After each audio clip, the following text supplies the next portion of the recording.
Muy buenas tardes. Qué maravilla volver a encontrarnos para echar buena y cívica conversa en el Ortega, en el Instituto Universitario de Investigación Ortega y Gasset. Como ustedes saben, esta es una iniciativa de extensión universitaria, de divulgación científica, de promoción del debate público, democrático, de construcción de ciudadanía que emprende el Instituto Universitario Ortega y Gasset en México.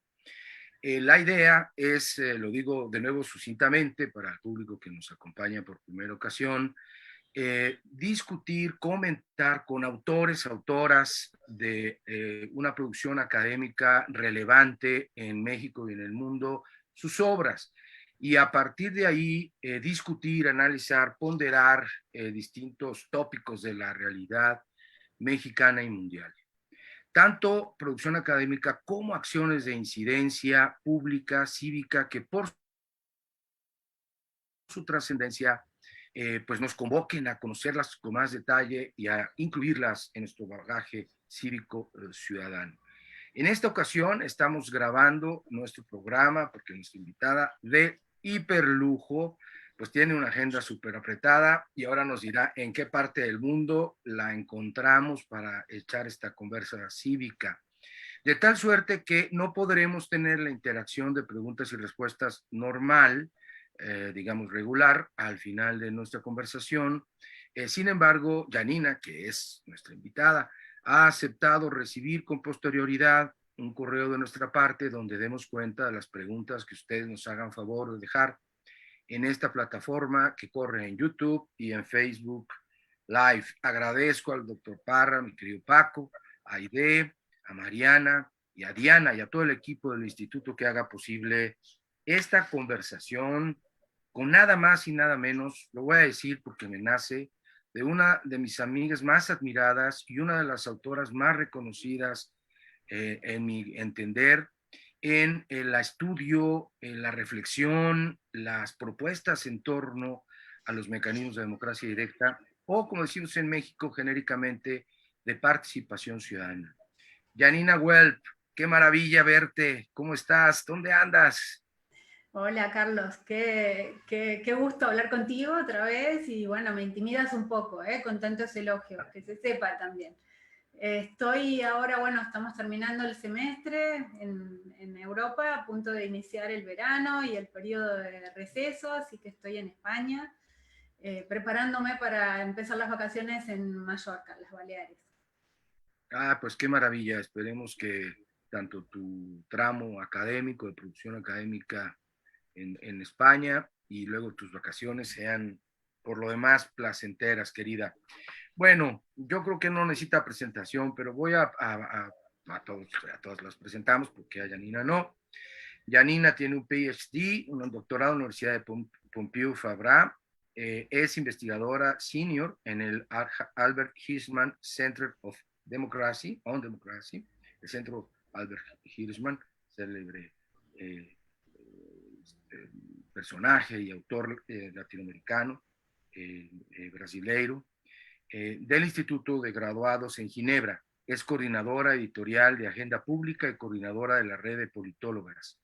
Se especializa, como he dicho, en el estudio de la participación política, temas sobre el que ha publicado libros, artículos y capítulos del libro, y a mí me ha tocado el honor de participar con ella, moderar, presentarla en algunas de sus conferencias.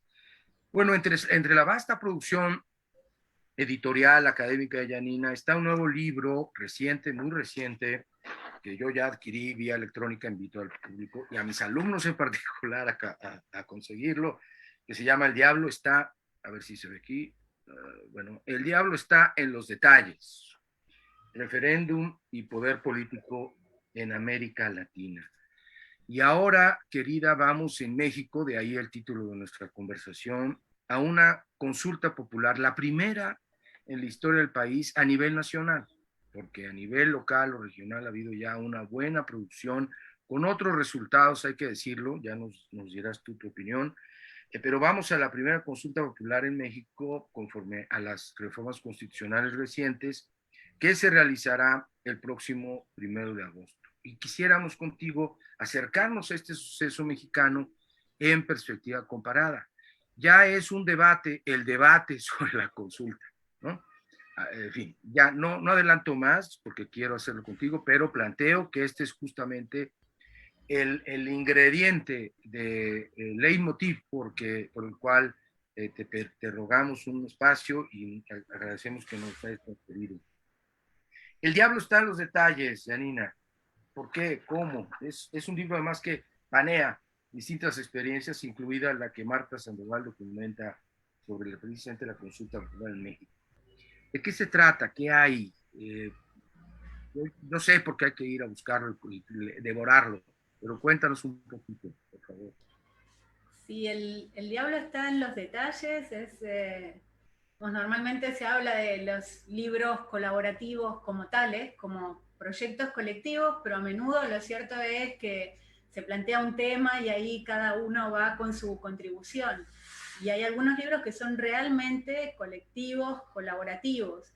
Y yo creo que El diablo está en los detalles es un ejemplo de eso, es realmente una obra en la que trabajamos durante bastante tiempo, eh, y no es que este trabajo haya sido el fruto de un proyecto de investigación con un diseño igual para analizar diferentes casos, sino que fue el producto o su leitmotiv fue las inquietudes que nos generaron a un grupo de colegas que nos reunimos en Perú y veníamos intercambiando desde mucho tiempo antes la situación de la democracia directa en América Latina.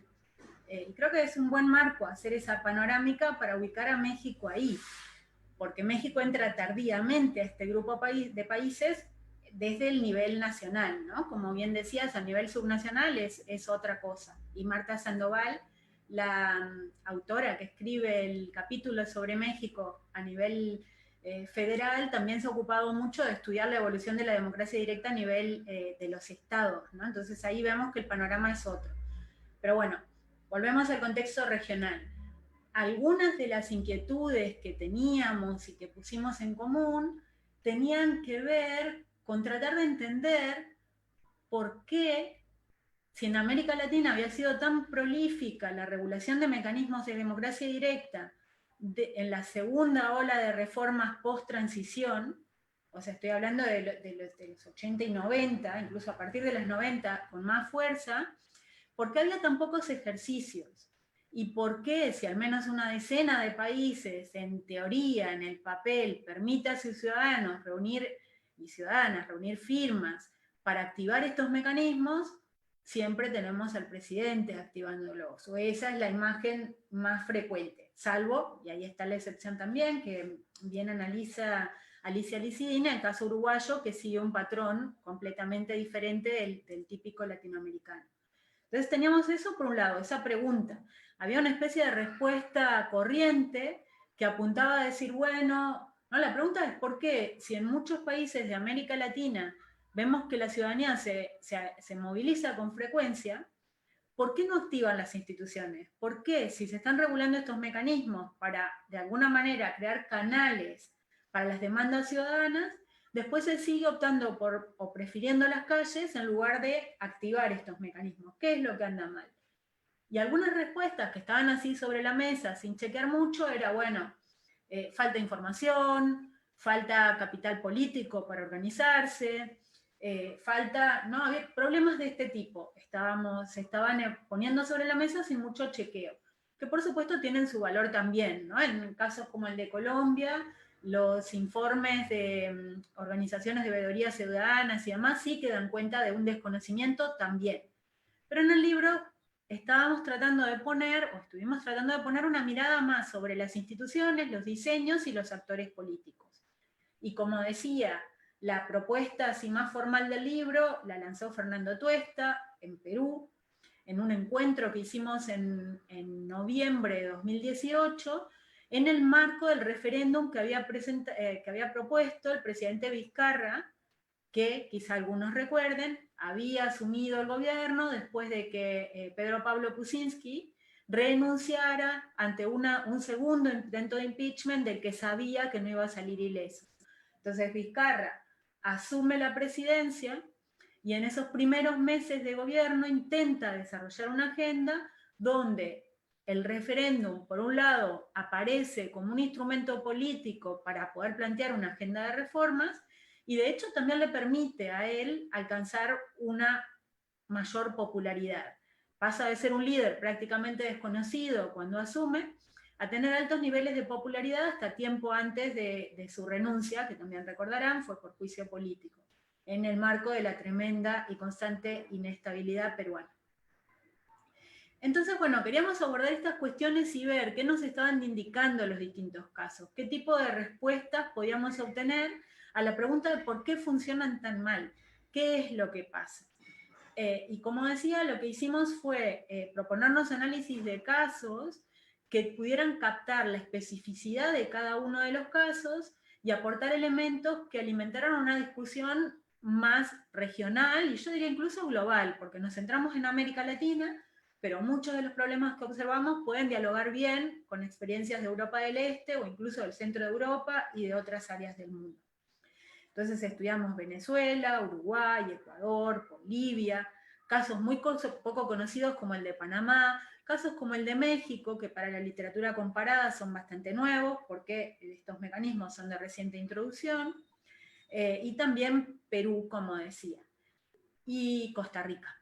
Y ahí lo que fuimos identificando es que había una serie de elementos que pueden dar quizá una muy buena pauta para pensar el caso mexicano, y con esta consulta que tenemos enfrente y que vamos a profundizar seguro en un rato. Uno de los problemas principales que observamos, excluyendo ahí el caso uruguayo, pero muy evidente en muchísimas otras experiencias, es el problema de lo que llamamos responsabilidad política. Es el mal uso interesado, forzamiento de la interpretación de las leyes que hacían los líderes. Un segundo problema, voy a pasar rápido y si quieres, Carlos, comentamos cualquiera de las cuestiones un poquito más en profundidad, que creo que también dialoga muy bien con el caso mexicano, es el problema de los diseños institucionales. Hay países donde en la ley, en teoría, la ciudadanía puede activar mecanismos de este tipo, pero luego, y de ahí el diablo está en los detalles, ¿no? Las letras pequeñas que van obstaculizando la buena implementación de estos mecanismos hacen que después no funcionen. Por ejemplo, los altos umbrales en Colombia, que es uno de los casos analizados. Si una elección convencional de representantes no tiene un umbral, los ejercicios de democracia directa sí lo tienen, ¿no? Y ahí hay como un doble rasero que crea problemas. Los elevadísimos números de firmas, las exclusiones, por ejemplo en México el calendario electoral, las exclusiones que hay a las temáticas, que ahora no se le han aplicado al presidente, pero sí se aplicaron en intentos previos, que hubo al menos 4 y no pasó ninguno por inconstitucionalidad, hace que estos mecanismos no funcionen.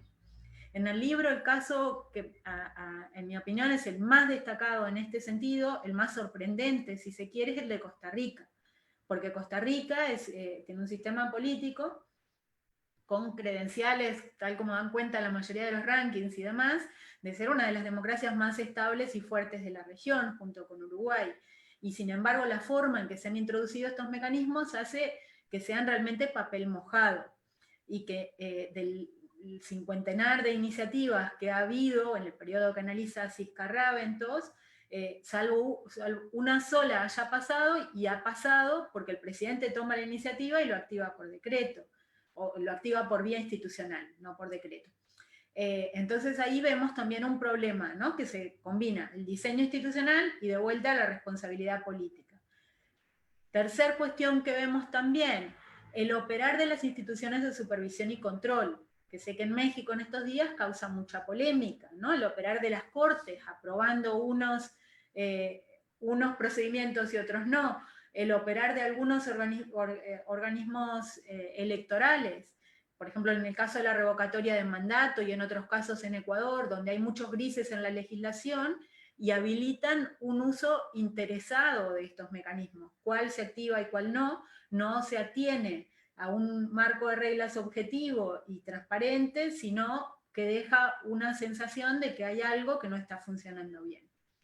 Y finalmente, un cuarto elemento, que es de otro orden, pero también consideramos muy importante, tiene que ver con la formación de la opinión pública. Esto, por ejemplo, es una luz de alarma que se enciende de una forma muy destacada con el plebiscito por la paz en Colombia, ¿no? En épocas de redes sociales y de fake news, cómo hacer para alimentar un debate bien informado, cómo hacer para evitar que unas máquinas que no están controladas ya prácticamente por seres humanos puedan emitir mensajes personalizados y convencer al electorado de la validez de ciertos mensajes que no tienen asidero y influir sobre el voto, que es un tema que está muy presente también en las elecciones convencionales y que seguramente nos seguirá ocupando durante mucho tiempo porque se está viendo que es muy difícil encontrar una respuesta adecuada a este gran reto. Qué maravilla, Janina. Pues mira, el diablo está en los detalles. Por lo visto, hay muchos detalles y muchos diablos que hay que ir observando. Nos has planteado una serie de cosas que de entrada me hace sentir que la hora que tenemos previsto nos va a quedar muy corta. Espero que en un momento posterior podamos regresar contigo a conversar, pero quiero ir también, espero lograrlo muy puntualmente, algunos temas que nos estás planteando. Primero, ya parece que no está tan vigente, tan viva, tan vigorosa aquella discusión que decía que yo recuerdo muchos amigos míos que me lo objetaban, que la democracia, los mecanismos de democracia directa eran una barbaridad porque socavaban la democracia representativa y que en lugar de andar pensando en cosas extrañas y exóticas, debiésemos estar fortaleciendo el sistema electoral y representativo. Creo que esa discusión ya está medianamente superada y que hemos visto cómo, a pesar de experiencias fallidas, y la de agosto mexicano puede ser una de ellas, al contrario, ayudan a conectar a los representados con los representantes que bastante desconectados están ya. Número uno. Dos, que sin embargo, para que esto sea así, se requiere de muchos asuntos, digamos, a cumplir, como que podríamos llamar una especie de catálogo de buenas prácticas, ¿no? Tú estás señalando algunos mecanismos donde operan esas buenas prácticas. Pero recuerdo una conferencia tuya, para que veas que te sigo con asiduidad, como nota de ellas, donde tú nos decías que debiesen estos mecanismos considerar al menos 5, rubros para que realmente contribuyan a la democracia y no la destruyan, como a veces parece ocurrir, por lo que tú comentas. Uno, te voy a citar, canalizar demandas ciudadanas. Dos, tomar una decisión informada. Yo creo que ahí está el detalle, diría el viejo Cantinflas, ahí está el detalle de los que el diablo esconde. Tres, los actores cuentan con garantías jurídicas. Cuatro, los resultados se implementan, si no, ¿para qué andamos haciéndole, decimos en México, al desarrapado, que es un término que puede usarse en un conversatorio, quizá no en un seminario académico? Y complementan, aquí está mi punto, la democracia representativa. Entonces, en ese encuadre, ¿no? Lo que tú nos estás planteando ahorita es muy relevante, quiero tu opinión, y termino precisamente con esta preocupación. En el libro está estudiado el caso de Venezuela, que es casi, incluso quien ni siquiera lo conoce lo refiere, ¿no? Como un ejemplo de lo que no debe hacerse. Pero, sin embargo, creo que sí, esto que tú señalas es muy importante. Yo digo que son mecanismos virtuosos que pueden tener un uso no virtuoso, que finalmente, en lugar de, como tú dices, complementar, yo digo que no dinamitan, sino dinamizan la democracia representativa, acaben haciendo, ¿no? Y ese es un riesgo que en el caso mexicano, me voy asomando poquito, solo poquito, pareciera estar presente porque se han cubierto, yo creo que malamente en su parte final, lo voy a comentar más adelante, todos los extremos procedimentales, ¿no? Aquí lo que dice la Constitución se hizo. Ah, claro, se hizo, a mi juicio, mal, un poco feo, pero se hizo. Entonces, hay un tema de legalidad y un tema de legitimidad en estos procesos.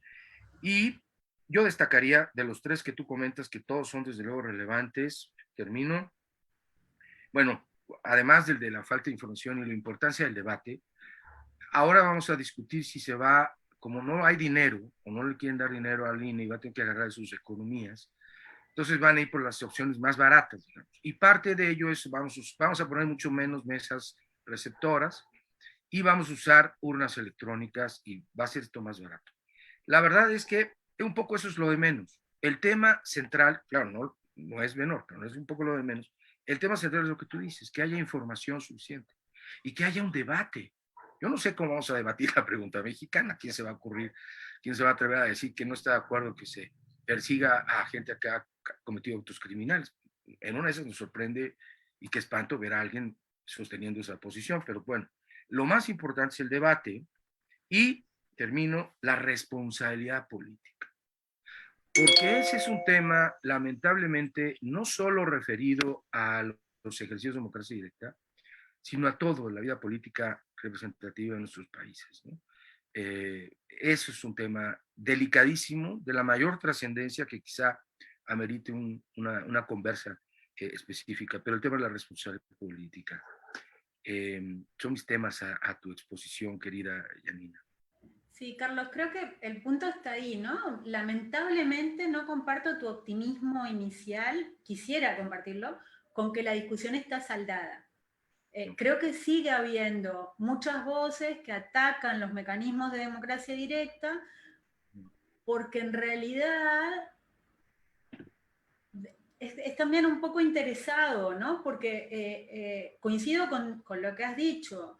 La democracia directa o los mecanismos son instrumentos que conviven en el marco de la democracia representativa y la discusión que deberíamos estar dando y que avanza, o sea, sí que se avanza, es cómo hacerlo funcionar en el marco de la democracia electoral de la mejor manera, porque en el fondo son parte de la democracia electoral. Tienen que cumplirse los requisitos como se cumplen en una elección convencional, con algunos matices que tienen que ver con su especificidad. Cuando hay partidos o líderes en competencia es distinta el debate que cuando hay una discusión sobre un tema de política pública o un cambio constitucional. Y también hay otros actores y es una activación desde abajo, ¿no? Por ejemplo, hay ciertas particularidades, sin duda. Pero sin embargo me parece que es bastante interesado que algunos analistas tiren, como quien dice, el agua sucia con el bebé dentro de la bañera, porque creo que en realidad defienden una noción de la democracia muy elitista, que viene haciendo agua hace tiempo. Entonces es como que no quieren como bajar al terreno a ver qué es lo que está funcionando mal y cómo estos mecanismos deberían ser mejorados.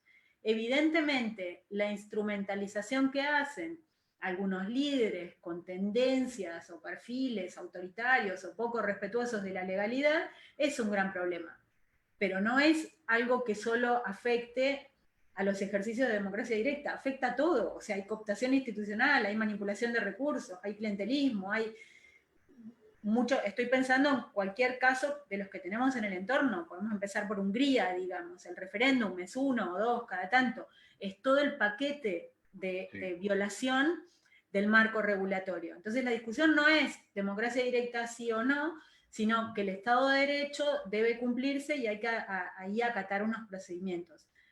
No estoy evidentemente discutiendo nada de lo que has dicho porque creo que vamos en la misma línea y es más bien un aporte o una discusión con la gente que sostiene que el referéndum es una mala idea. Sí, evidentemente hay distintos tipos de mecanismos de democracia directa y unos funcionan mucho mejor que otros. Acá Alicia Licidini, y creo que hablarás con David Altman también en otra de las conversaciones, lo vienen diciendo hace mucho tiempo. El modelo uruguayo o el modelo suizo habla de mecanismos obligatorios para ratificar cambios constitucionales y de iniciativas ciudadanas o por minorías parlamentarias. En Suiza siempre es por recolección de firmas, ¿no? El Parlamento puede lanzar contrapropuestas, pero no iniciar una desde arriba. Entonces esto es muy diferente de pensar un sistema presidencial o hiperpresidencial, como son muchos de los latinoamericanos, donde un referéndum en manos del presidente todavía refuerza más su poder. De lo que se trataba era de complementar. Ahí no se complementa nada, se refuerza el desequilibrio. Ahora tenemos como también estas otras cuestiones, que es cuáles son las funciones de un mecanismo de este tipo. Y cuando queda en manos del presidente, no siempre porque, por ejemplo, la experiencia de Vizcarra no era de este tipo, no fue un mecanismo que pueda considerarse que apuntaba a su propio poder personal, no había, aunque es verdad que en el hecho de poner algo en la agenda y plantear una discusión incrementa su popularidad, pero no estaba planteando algo que cambiara su situación de poder en el esquema en el que él estaba gobernando. Pero hay otros, como el de Alfonsín en Argentina, cuando la ratificación de los acuerdos del Beagle, o sea, los presidentes no siempre y por defecto van a apuntar a consolidar su poder o incrementarlo, y en algunos casos puede operar como un poco de aire en el sistema y aportar aire fresco. La experiencia de Chile en octubre del año pasado, como parte del acuerdo político para destrabar la reforma constitucional, también funciona en este sentido. Ahora, claro, vamos directo a la consulta mexicana. Y al punto uno de cuando me citabas. Claro, canalizar demandas ciudadanas. Sí, la ciudadanía quiere que se acabe con la corrupción, pero preguntarle si quiere que se acabe la corrupción no canaliza nada. No canaliza nada. Y mucho menos canaliza si el marco normativo actual ya permite hacer ese tipo de... Y no solo eso, sino que crea una serie de otros problemas, ¿no? Como bien se sabe. Entonces, en el caso de mexicanos, yo creo que sí, lamentablemente, muy lamentablemente, no hay forma de entender algo positivo de una consulta de este tipo en términos institucionales o de fortalecimiento democrático. Porque si hay que cambiar el marco normativo y el presidente tiene competencias para hacerlo y ya tiene su mandato para hacerlo, pues que lo haga. No hace falta preguntar por una obviedad. Y podríamos decir varias cosas más, pero te paso la palabra para que sea diálogo. Sí, bueno, no es una entrevista, pero es muy cercana a una entrevista, esta conversación, querida. Yo estoy aquí con mis colegas toda la semana, pero a ti te vemos de vez en cuando y siempre con mucho entusiasmo. Bueno, voy a pedirle a Mariana, que es Mariana López, nuestra comandante en jefe del tema informático y tecnológico en estas conversas, que me ayude a poner las láminas que dispuse para esta conversación, para introducir al público sobre tópicos muy rápidos para después escucharte a ti. Solo antes, en lo que Mariana nos ayuda con ello, sí, sabes que ese es el gran problema, ¿no? Vamos a la primera consulta popular mexicana, caray. O sea, podría haber sido una cosa fascinante de dinamización de la democracia, de discusión sobre la representación política, sobre todo después de los resultados de junio de la elección constitucional de este año, que pese a la imagen y a la digamos, casi promoción de un país socialmente polarizado, enfrentados por unos contra otros, la gente vino y demostró que sí hay ese ambiente, sobre todo por falta de responsabilidad política de los actores políticos institucionales, pero en el campo en la sociedad hay un ánimo todavía pluralista y plural. No es así, México no es así, y esto nos hubiera puesto porque, claro, la consulta va a terminar en un sí o no, y eso es, si no se hace un debate adecuado, lo más polarizante del mundo. En estas experiencias que tú has señalado, la importancia del debate, está Colombia y está el Brexit también, el Reino Unido, y recordarás el papel de estas manipulaciones, que es a lo que te referías, logarítmicas de datos personales en redes sociales que Cambridge Analytica, esta empresa que se hizo famosa por ello, empleó después también, tengo entendido, en la elección de Donald Trump. Entonces, híjole, son un chorro de desafíos, un chorro de detalles y un chorro de diablos en la democracia contemporánea. Bueno, rápidamente, ¿de qué estamos hablando en este tramo segundo de nuestra conversación? De la consulta popular que va a haber este año. Se activa a partir de lo que establece la fracción octava del artículo 35 de la Constitución Política de los Estados Unidos Mexicanos, recientemente reformada para esos efectos, que incorpora nuestro régimen constitucional federal dos figuras que no estaban, consulta popular y revocación del mandato, paréntesis, querida, si la consulta popular nos está poniendo nerviosos, cuidado con la revocación del mandato, que anunció el presidente, podría activarse en próximo año, ¿no? Ahí sí, si el diablo está en los detalles, déjame decir con mucho respeto, Dios nos agarre confesados, porque ahí sí agárrate, como decimos en México. Ya tendremos, espero, muchas conversaciones al respecto. Bueno, y me callo para no generar más issues, más temas. Bueno, el artículo 35 establece que las consultas pueden ser, en efecto, por iniciativa ciudadana, como debiesen ser, son instrumentos de democracia y de participación ciudadana, en un número equivalente al 2% de los inscritos en nuestra lista nominal, que pasa a los 90 millones.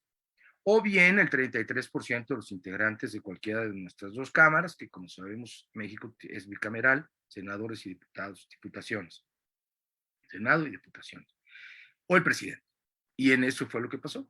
El presidente presentó su iniciativa, ahora la voy a referir, y después se activa todo un procedimiento, no me detengo en los detalles del diablo, pero que lleva finalmente a que el numeral tercero establece que la Suprema Corte de la Nación resolverá, previo a la convocatoria que realice el Congreso de la Unión, que en este caso fue el Senado, sobre la constitucionalidad de la materia de la consulta. Y me interesa subrayarlo porque en ningún lado dice que la Corte decidirá por la pregunta. La Corte recibe una pregunta y dice, ¿es constitucional la materia o no es constitucional? Según la Constitución. Por favor, pasamos a la siguiente, Mariana. Sin embargo, ¿qué pasó? Pasó que el presidente, dale otro clic para que veamos el bullet de abajo también, por favor, Mariana. Pasó que el presidente el 15 de septiembre presenta su solicitud y dice que la materia es el ejercicio de la consulta popular sobre la viabilidad, fíjate tú, lo que tú dices, ¿cómo le vas a preguntar a la gente sobre la viabilidad de iniciar procesos legales en contra de los expresidentes? El Estado mexicano está colmado de autoridades que estudian ahora más con el sistema penal acusatorio la viabilidad, incluso en procesos de oralidad y previos y medidas alternas, en fin, para estudiar la viabilidad de inicios de procesos legales en contra de cualquier persona. Y planteaba la pregunta, ¿está de acuerdo o no con que las autoridades competentes, con apego, obviamente, a las leyes y procedimientos aplicables, investiguen y en su caso sancionen la presunta comisión de delitos por parte de los expresidentes y cita por su nombre y apellido a personas? No importa que hayan sido expresidentes, exjugadores de fútbol, premios, no importa, son personas que están, por lo tanto, dotadas de derechos humanos y de protección y garantías constitucionales, ¿no? Durante y después de sus respectivas gestiones. O sea, aquí era claro lo que la materia era, si se era viable o no iniciar procesos legales en contra de todos estos señores. Y la pregunta iba en este sentido. Mariana, por favor, ¿qué hizo la Corte? El 15 de septiembre se presenta la solicitud ante el Senado y el 1 de octubre ya estaba, gracias Mariana, resolviendo la Corte diciendo que la materia de la consulta era constitucional, pero no dice por qué, sino dice por qué dice, no debe interpretarse en el sentido de que está encaminada a que las autoridades de procuración de impartición de justicia cumplan o dejen de cumplir sus atribuciones, porque es un ejercicio obligatorio. Entonces, ¿por qué se iba a preguntar sobre la viabilidad? Bueno, la Corte dice es constitucional y cambia la pregunta, Yanina. Entonces ya no es la consulta que solicita el presidente, es la consulta que solicita la Corte. Creo que es más o menos eso lo que está pasando.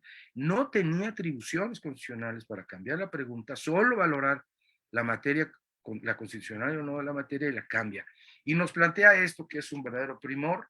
Si quieres lo pasamos a la siguiente para verla ya en el diseño que tiene el INE de la papeleta, que dice, ¿estás de acuerdo? Curioso, ¿no? El presidente hace la pregunta de usted y la Corte la plantea de tú.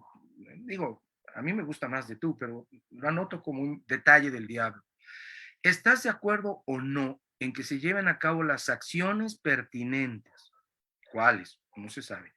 Con apego al marco constitucional y legal, obvio, para emprender un proceso de esclarecimiento. Ojo, aquí el tema no es investigar para sancionar, es esclarecer. Se lleve un proceso de esclarecimiento de las decisiones políticas tomadas en los años pasados.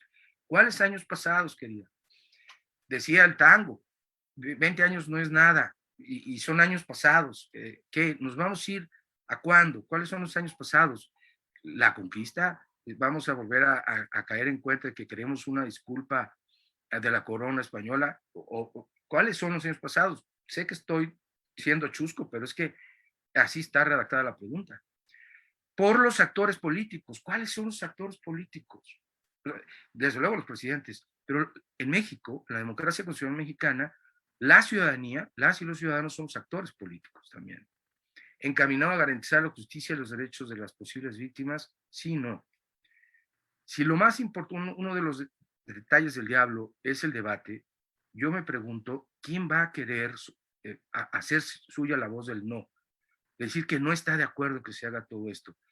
Si alguien entiende a lo que finalmente se refiere esta pregunta y si va encaminada a la idea de esclarecer, bueno, ya esclarecimos las decisiones políticas y luego, como tú dices, bueno, ¿y para qué queremos esclarecer? Debiese haber un acto vinculatorio a esa acción de esclarecimiento. Ahí estamos. Gracias, Mariana. Si quieres, ya podemos quitar la presentación. Eres, como siempre, muy amable. ¿Qué se hace en estos casos, Janina Webb? No, realmente acá hay un problema que tiene muchas aristas, porque coincido, la Corte no solo se pronuncia sobre la constitucionalidad, sino que cambia la pregunta, y eso es muy problemático, sobre todo viendo los precedentes, ¿no? Hubo 4 intentos previos y no se cambió la pregunta, se dijo que no, y eran otro. Entonces, ¿por qué? ¿No? Ahí también hay algo que explicar. Y luego en la argumentación de la Corte, también hay algo equivocado, porque se habla de un momento participativo al que habría que impulsar, pero pareciera que la participación es decorativa, no importa para qué y cómo participar. Es como, no frenemos este movimiento, este momento donde hay una crisis de representación y una demanda. Y evidentemente esto es contraproducente porque no solo está la cuestión de la constitucionalidad de las preguntas, que como bien decías es una barbaridad jurídica, se lo mire desde donde se lo mire, que lleve nombres y apellidos una pregunta, sino que en su reformulación no se sabe lo que se está votando. Hay una serie de palabras genéricas, ambiguas, sin periodo, ¿no? Ahí la Comisión de Venecia tiene como unas recomendaciones, unas buenas prácticas, que de hecho México hizo la traducción de ese manual, que no se cumple acá. No hay unidad de forma y de contenido, no hay claridad en la pregunta, no se derivan ¿qué se deriva en concreto de esto? Porque yo ahí no conozco en profundidad el escenario, pero ¿cuál es el punto? Que los expresidentes tienen inmunidad por haber sido presidentes y por tanto no pueden ser juzgados. Ese es el punto. Entonces hay que cambiar la ley en relación a eso, sin nombre y apellido. Igual sería problemático, porque es problemático después que la ley tenga efecto retroactivo. Pero como bien decías, investigar, reparar, garantizar, no se sabe muy bien qué se puede hacer con esto. Y se pone sobre la mesa, y creo que acá el escenario de vuelta se parece al que hemos visto en otros países de América Latina, cómo a veces la activación de una consulta lo único que busca es movilizar al electorado. Y yo creo que está bien, lo del ahorro es un argumento, pero no es casual que el presidente haya insistido tanto en que coincidieran con el periodo electoral y ahora se haya desanimado. Ahora ya no le vale. Le valía en el momento de las elecciones para tener ese tema sobre la mesa y polarizar en torno a una cuestión que le da réditos y sacar de en medio otra serie de problemas que no le dan tantos réditos. ¿No? Yo recuerdo en este sentido, consulta que lanzó Lenín Moreno en 2018 en Ecuador, que fue también una de transición, como ocurrió en Perú con Vizcarra, distinto, ha ganado las elecciones, pero dentro de Alianza País, el partido Correa, rápidamente se enfrentan el nuevo presidente y el expresidente, y en un contexto de brutal debilidad institucional y falto de apoyos, decide activar un referéndum, o bueno, en realidad eran 7 preguntas, como una forma de movilizar el electorado y abrir una especie de proceso participativo. Y es curioso, porque había 7 preguntas de orden completamente diferente unas de otras, y la campaña era vota todo sí, vota todo no. salvo un par de grupos de interés y ahora va a pasar lo mismo. La forma en que se está planteando esta campaña no es discutamos a fondo qué sale de esta pregunta, es ¿usted está con López Obrador o no? Esa es la pregunta. Y ese es un problema, porque no estamos discutiendo una cuestión de política pública que siente un precedente para para cambiar el marco normativo, para incluir, es evidente que en México hay problemas de corrupción, como en muchos otros países, es evidente que hay problemas de desigualdad, es evidente que la corrupción genera problemas estructurales, los alimenta. Es verdad que un buen diseño de política pública necesita más que solo eliminar la corrupción, pero podría ser un buen punto de partida, pero todo parece indicar que el procedimiento que se está activando no tiene un efecto directo sobre disminuir la corrupción, sino que tiene un efecto directo sobre polarizar al electorado y que se está quitando del centro del debate aquello que realmente podría contribuir a cambiar esta escena política. Ahora, como bien decías, Carlos, una cuestión es qué hacer frente a esto, ¿no? Realmente qué hacer. Y creo que es muy complicado, muy complicado.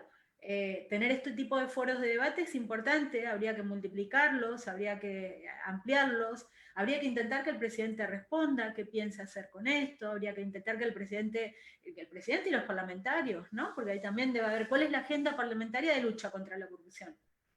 Hasta donde sé, y no soy una experta en el tema, más bien se ha quitado presupuesto a algunas oficinas que estaban a cargo de trabajar sobre la transparencia y demás, y no se han reemplazado por otras, porque se puede decir, bueno, funcionaban mal, vale, pero entonces, ¿qué ponemos? ¿No? Porque, y más bien se han creado nuevos nichos donde puede proliferar la corrupción.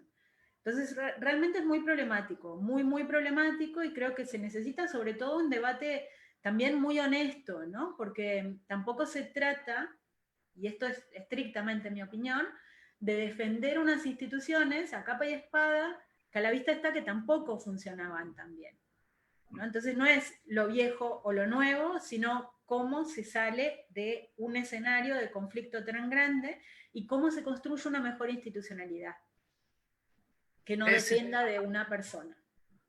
esos son los grandes temas, querida. Qué bueno que lo anotas porque estamos conversando unos días antes de que esta conversación salga al aire, pero ya, y saldrá cuando el debate sobre la consulta, espero, estará intensificándose. Ya hay un debate en torno, en la opinión pública, todavía muy soterradón, muy restringido, pero va a ir increciendo, ¿no? Sobre qué hacer con esto, qué vamos a hacer.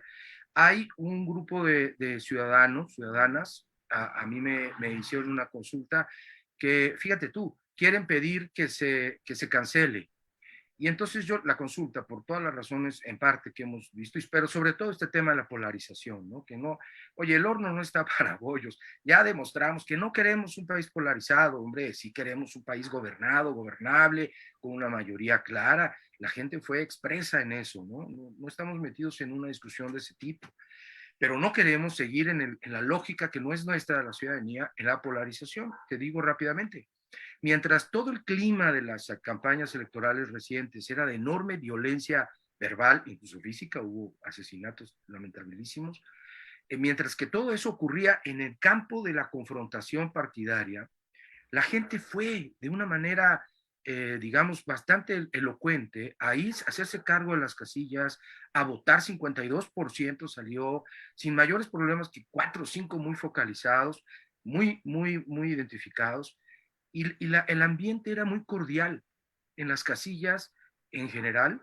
Las personas que estaban a cargo de la mesa directiva, que como tú sabes son personas electas al azar, capacitadas, estaban muy coordinadas, muy afables, la gente formada bien, con la sana distancia, les agradecía. Era un ambiente en verdad, no, hombre, no diría festivo, pero sí tranquilo, en paz, ¿no? Bueno, entonces hay gente que pide que se cancele. Yo les dije, lo siento, pídanlo, pero es una decisión del Estado mexicano ya. Y este es el tema, ya se activó, y se activó de una manera desafortunada. Yo creo que un tema, el primero, después vamos discutiendo otros asuntos con más detalle, pero el primero es llamar, como tú lo hiciste ahora y yo lo recupero, o llamo a partir de lo que tú has señalado, a la responsabilidad política, ¿no? A la responsabilidad de usar la Constitución, las leyes, el dinero público, porque esto va a costar, de una manera responsable. Y en efecto, en México, mira, hay temas sobre los que bien podríamos estar convocándonos a una consulta. Tú pones al frente uno de ellos. Hoy, a ver, vamos bien en la lucha anticorrupción, así, vamos desmantelando los institutos de transparencia y los órganos autónomos, o incluso algo más sentido para la gente y más en pandemia. Va bien el esquema de salud pública que desmanteló el Seguro Popular y tiene esta otro, mejoramos, no sé, hay mil temas que pudieron haber sido quizá objeto de una consulta popular nacional y que pues estamos, casi diría yo, desperdiciándola. Yo creo que sí hay que hacer un llamado a valorar en sus términos estos mecanismos y a usarlos con toda responsabilidad. Tú me comentabas, bueno, comentabas al mundo literalmente en un Twitter sobre este ejercicio de democracia directa que ocurrió recientemente en Suiza, donde incluso, corrígeme si me equivoco, se preguntaban cuestiones relacionadas con el protocolo de atención a COVID, bueno, de prevención de COVID y asuntos relacionados con el agua, ¿no? ¿Cómo vemos, digamos, para ir cerrando, esta experiencia mexicana que ya desglosamos un poco en sí misma en el contexto internacional? ¿Qué asuntos podemos traer hacia allá? ¿Qué nos cuentas de la experiencia que, claro, es una experiencia de beca suiza y los temas que está tratando, ¿no? Porque hay incluso temas fiscales que en México están prohibidos para las consultas, ¿no? También en las elecciones norteamericanas, como quizá nuestro auditorio sepa, pues no es solamente ir a cruzar una boleta por los candidatos, hay un cuaderno entero de plebiscitos diversos que algunos de ellos tienen que ver con cuestiones taxativas o de impuestos, ¿no? De fiscales. Sí, es siempre interesantísimo porque el caso suizo es muy excepcional, ¿no? Y bueno, yo viviendo ahí ya por más de 14 años, no dejo de sorprenderme muchas veces de cómo funciona y cómo opera, porque muchas de las cosas que se alegan contra la democracia directa en Suiza no funcionan en absoluto, ¿no? Hace un par de años se votó por ampliar el periodo vacacional y votaron en contra. ¿no? Porque ese es parte de los miedos, ¿no? Como entonces la gente bajará impuestos y pedirá más gasto. No, porque claro, lo que ocurre en un entorno en que se usa la democracia directa con frecuencia, se atiene a derecho y se implementan los resultados, es que se genera responsabilidad política, porque al final del día los presidentes vuelven a su casa cuando termina su mandato, pero la ciudadanía se queda con la deuda cuando hay deuda. ¿no? Y entonces en el contexto latinoamericano siempre nos quedamos con las deudas, pero las decisiones siempre las toman otros. Evidentemente tampoco se puede idealizar y es muy complejo y Suiza también tiene problemas y muchos. Pero volviendo a lo que podemos sacar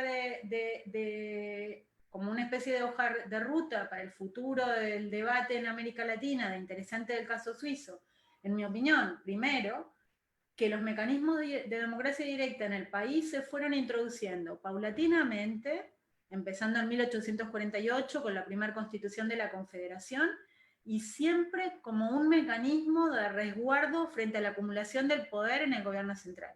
Siempre.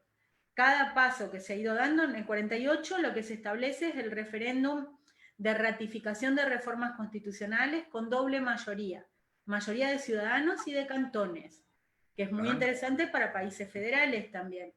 Puede haber una mayoría de ciudadanos, si vota, por ejemplo, Ciudad de México y un par de lugares muy grandes, pero si no hay mayoría de los estados, no pasa.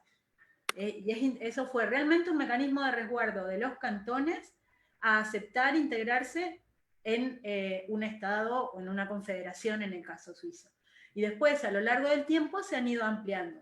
El referéndum opcional para vetar leyes, para proponer legislación, han ido cambiando. El número de firmas requerido es relativamente bajo en perspectiva, y luego hay diferencias, ¿no? Si se compara en Suiza, cuando se aprueba una ley hay un tiempo en el que es posible reunir firmas y derogarla. Pasado ese tiempo ya no se puede. En otros países como Italia eso se puede hacer siempre, ¿no? Podríamos discutir largamente de diferentes modalidades. Pero bueno, primer elemento interesante en Suiza, donde hay gobierno colegiado o no presidente, pero en cualquier caso el gobierno no puede activar un mecanismo de este tipo. Solo se activa por recolección de firmas. Ahora, y ahí yendo a la cuestión también previa sobre cómo se complementan democracia representativa y la participación ciudadana o la democracia participativa. El Parlamento no puede promover una iniciativa o un referéndum, antes podía hacerlo, una reforma más o menos reciente, pero sí puede poner una contrapropuesta. Y eso ocurre con mucha frecuencia. O sea, si hay una propuesta, por ejemplo, que apuesta a hacer una transición energética más radical, ¿no? A quitar, no sé, coches contaminantes muy rápido, el Parlamento puede hacer una contrapropuesta que vaya más lento. Y la votación sobre un tema determinado puede reunir hasta 4 preguntas, y ya no es blanco o negro.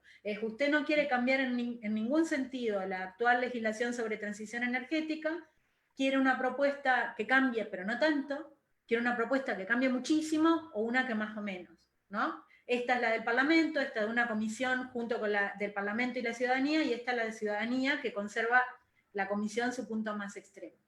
Entonces eso también desmitifica que sea siempre polarizante y sí o no. Y se abre un debate amplio. Y en determinados temas se ve que cómo avanzan ciertas agendas, ¿no? Los verdes en Suiza han ido creciendo y desplazando a la extrema derecha, en buena medida activando este tipo de mecanismos. La extrema derecha sigue siendo un actor importante, pero va perdiendo peso en determinados contextos. Y permite, por ejemplo, esto que comentabas, si bien ha habido controversia en relación a los poderes especiales tomados por los gobiernos para paliar las causas de la pandemia, Suiza es el único país del mundo donde se reunieron firmas y se lanzó un referéndum.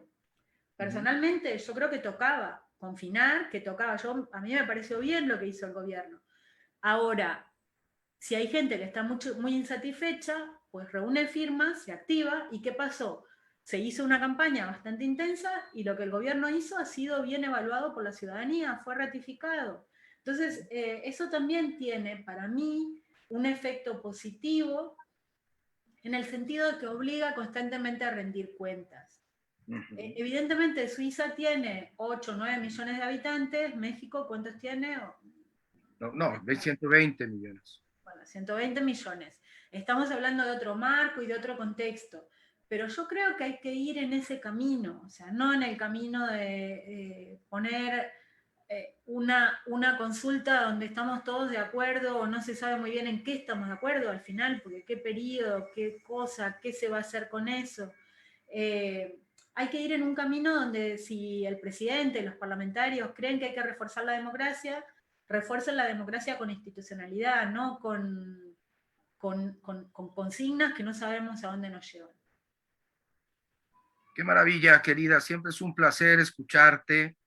Quedan muchas cosas hacia adelante. Has planteado todo un escenario de asuntos, bueno, un listado, un menú de temas sobre esto que acabas de decir, que es central. Si el presidente y todos los actores políticos, pensando en la famosa pregunta de la consulta, queremos reforzar, mejorar la democracia, hagámoslo bien. Digamos, tan elemental como eso, con leyes, constituciones, con asuntos que están, digamos, en los consensos, construyendo consensos, no polarizando y imponiendo a partir de la polarización.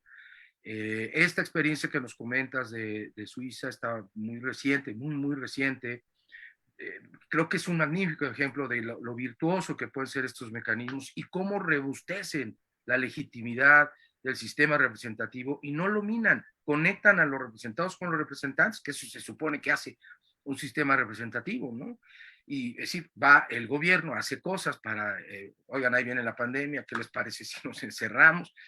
La gente, algunos dicen, no, oye, no, yo no quiero, yo quiero este otro esquema, va, lo propone, se discute y el grueso de la población decide, no, está bien lo del gobierno, que siga, ¿no? Me parece un ejemplo que además debiese quitarle el miedo a quienes desde la autoridad o desde el poder se resisten y cuando dejan de resistirse caen en la tentación, o lo hacen porque caen en la tentación de manipular y con un sentido de irresponsabilidad política, pues dañar estos mecanismos que podrían estar siendo más bien benéficos.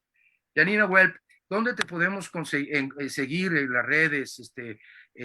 Mariana nos va a ayudar al final, cuando editen esta conversación, a ponerla, pero bueno, yo ya sé, porque te sigo, pero ¿qué le decimos a nuestro público que quiera seguir escuchándote? ¿Tienes un blog?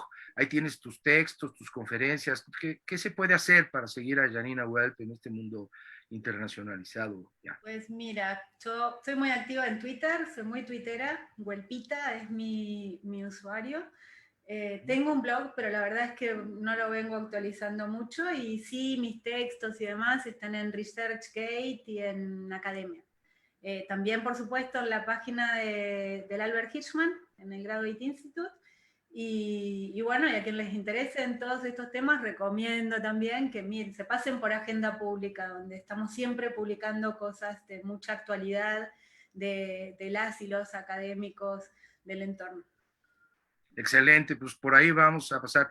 Agenda Pública es del país, ¿verdad? Del periódico, ¿o no? No, tuvimos vinculación con el país, en este momento no, vamos por libre. Ok, por eso estoy confundido. Bueno, Agenda Pública, el Twitter Huelpita, la googlean y va a aparecer por todos lados.